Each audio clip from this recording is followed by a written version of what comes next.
नमस्कार मैत्रिणींनो, श्री स्वामी समर्थ. आता या महिन्यामध्ये 31 मार्चला आपल्या स्वामींचा प्रकट दिवस आहे.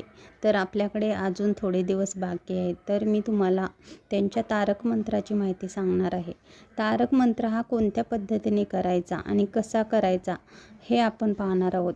तर तारक मंत्राच्या 2 पद्धती आहेत. स्वामींनी हा कशासाठी दिला आहे तेही मी सांगते तुम्हाला. स्वामींनी हा तारक मंत्र आपल्या भक्तांच्या सेवेकऱ्यांच्या समस्या सोडवण्यासाठी हा तारक मंत्र दिलेला आहे. ता म्हणजे तारणारा असा हा मंत्र आहे. तर तो मंत्र 2 पद्धतीने आपण जोपासू शकतो. तर एक म्हणजेच एरवी आपण सकाळी आंघोळ करून वगैरे देवापुढे हात जोडून, स्वामींची मूर्ती असेल, तसबीर असेल तर त्याच्यापुढे हात जोडून आपण स्वामींचा मंत्र असेही म्हणू शकतो. तर दुसरी पद्धत म्हणजेच कशी, तर स्वामींचा संकल्पयुक्त तारक मंत्र. संकल्पयुक्त तारक मंत्र म्हणजे काय, असा बऱ्याच मैत्रिणींना प्रश्न पडेल. तर हा संकल्पयुक्त म्हणजेच 11 दिवस एरवीही करू शकतो आपण, पण आता पुढं प्रकट दिन आहे ना, त्याच्यामुळे आपण केलं तर ही आपली प्रभावी सेवा होईल.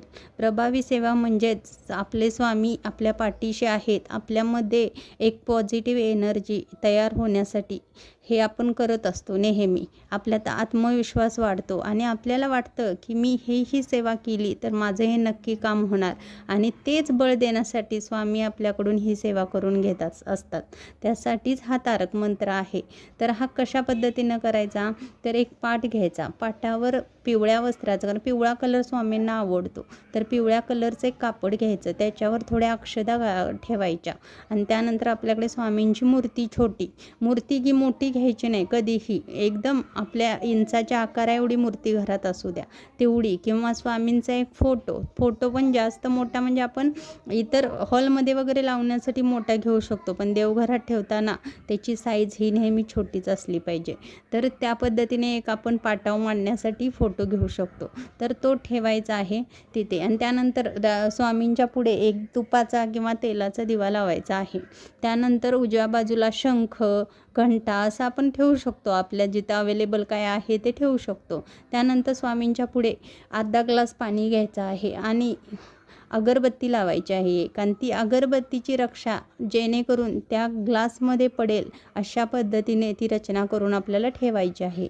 आणि त्यानंतर थोडंसं पळीमध्ये पाणी घेऊन, उजव्या हातात ते पाणी घेऊन आपण स्वामींना संकल्प करायचा आहे की मी अशा दिवसांसाठी, म्हणजेच 11 दिवसांसाठी मी तुमचा 11 वेळा तारक मंत्र म्हणणार आहे किंवा 1 वेळा तारक मंत्र नित्यनेमाने करणार आहे.